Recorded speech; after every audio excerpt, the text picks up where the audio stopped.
Assalamualaikum warahmatullahi wabarakatuh. Saya atas nama Ade Irma Suryani dengan MPM 2216901 akan mempresentasikan mata kuliah pendidikan komparatif dengan materi sistem pendidikan negara Jerman. Nah, dengan dosen pembimbing yang pertama Ibu Prof. Nurhijrah Gistituati, yang kedua Profesor Dr. Azwar Ananda, yang ketiga Profesor Dr. Rustinal MPD. Kita lihat untuk negara Jerman ini yang pertama yaitu mengenai sejarah. Nah, Republik Federal Jerman adalah sebuah negara di Eropa Tengah. Negara ini di sebelah barat berbatasan dengan Belanda, Belgia, dan Luxembourg dan Prancis. Di sebelah selatan berbatasan dengan Swiss dan Australia, dan di sebelah timur berbatasan dengan Ceko dan Polandia. Dan sedangkan di sebelah utara berbatasan dengan Denmark. Dan selanjutnya pada Perang Dunia Kedua, tepatnya pada tanggal 7 Oktober 1949 sehingga tanggal 3 Oktober 1990, di saat bagian timur negara dikuasai oleh komunis dan yang bernama Republik Demokrati Jerman atau Jerman Timur yang disingkat dengan DDR. Nah, selanjutnya kita lihat sejarah dan lanjutkan dari sejarah. Yang pertama, pada tanggal 3 Oktober 1990 dua negara tergabung dalam bentuk Republik Federal Jerman yang berstatus negara bagian.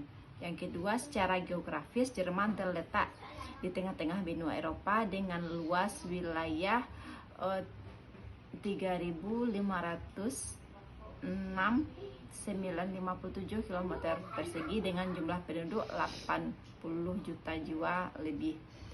Dan selanjutnya, Jerman merupakan negara pengekspor tangguh di dunia yang sekarang mendapat tantangan berat dalam perdagangan internasional dengan dalam bidang jasa dan membawa dampak terhadap faktor pendidikan. Selanjutnya pembahasannya mengenai politik dan tujuan pendidikan.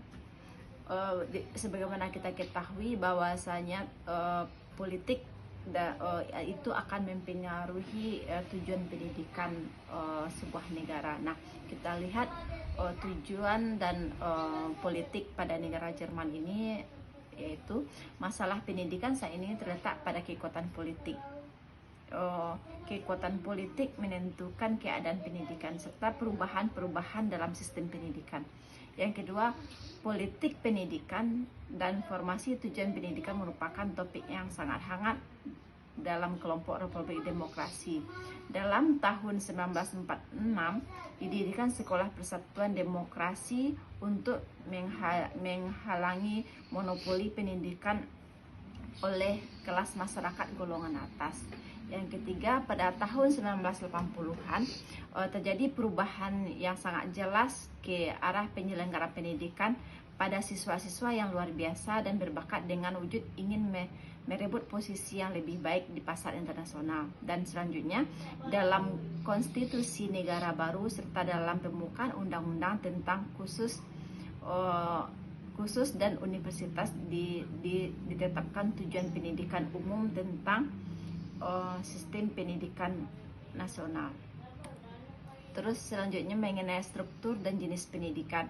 Di negara Jerman sama halnya dengan negara-negara maju yang lain, pendidikan memiliki strata pendidikan dan kelas-kelasnya. Yang pertama, pendidikan dasar, yaitu kelas menengah, pendidikan tinggi.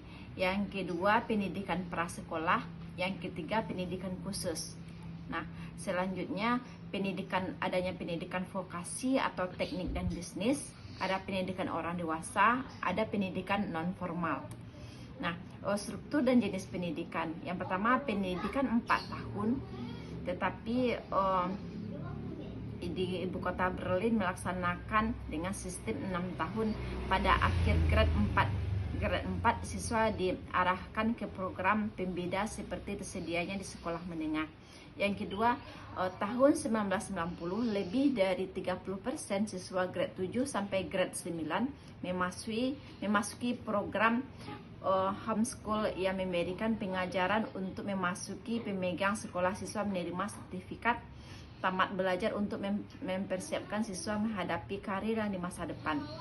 Yang selanjutnya program pendidikan ketiga jenis gimnasium. Tujuan utama sekolah ini mempersiapkan siswa untuk pendidikan tinggi. Dan selanjutnya pada tingkat pendidikan tinggi terdapat dua jenis lembaga. Yang pertama akademi atau politeknik, mahasiswa dalam bentuk aplikasi praktis ilmu pengetahuan. Yang kedua, universitas yang didesain untuk mengintegrasikan pengajaran dengan penelitian. Terus yang kelima, pendidikan prasekolah, melayani anak-anak dari usia 3 tahun dan guru-gurunya disiapkan untuk kejuruan yang khusus. Terus pendidikan khusus adalah untuk anak-anak yang mempunyai bakat istimewa dalam bidang seni atau olahraga. Pendidikan vokasi merupakan teknik bisnis yang merupakan sistem pendidikan yang menawarkan kualifikasi. Yang selanjutnya pendidikan orang dewasa dan non formal, disediakan untuk memperbaharui dan meningkatkan kualifikasi orang dewasa untuk menghadapi tuntutan zaman. Yang selanjutnya mengenai manajemen pendidikan. Manajemen pendidikan terbagi dari yang pertama itu otorita. Otorita yang mengatur masalah pendidikan adalah LINDER, yang mencakup penetapan tujuan pendidikan, struktur, isi pengajaran, prosedur, dan sistem daerah mereka masing-masing. Dalam negara bagian, tanggung jawab pendidikan letak pada level Kementerian Kabinet. Terus yang kedua, supervisi atau infeksi terhadap sekolah merupakan tugas Kementerian Negara bagian secara langsung atau tidak langsung, dan yang merumuskan rekomendasi dan mengawasi program-program eksperimen adalah Komisi Gabungan Perencanaan Pendidikan dan Dukungan Penelitian. Selanjutnya mengenai personalia. Personalia adalah staf mengajar untuk jenis sekolah vokasional dan teknik memperoleh pendidikan di perguruan tinggi. Pendidikan bidang studi mencakup disiplin ilmu yang dapat diambil dalam universitas dan fakultas bagian staf mengajar. Sertifikasi adalah urusan negara bagian. Terus selanjutnya pendanaan. Selain perguruan tinggi, keuangan pendidikan sepenuhnya berada di tangan lender dan masyarakat setempat. Biaya personil ditanggung oleh pemerintah negara bagian dan infrastruktur oleh masyarakat.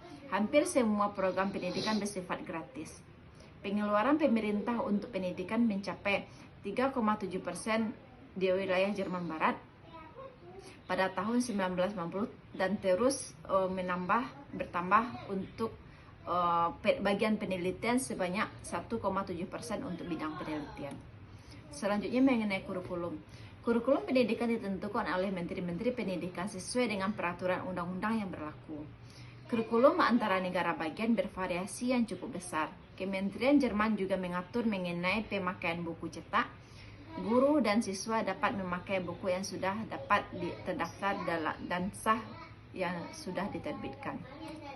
Terus mengenai metodologi penelitian. Mengenai metode pengajaran. Metode pengajaran digunakan diserahkan kepada guru.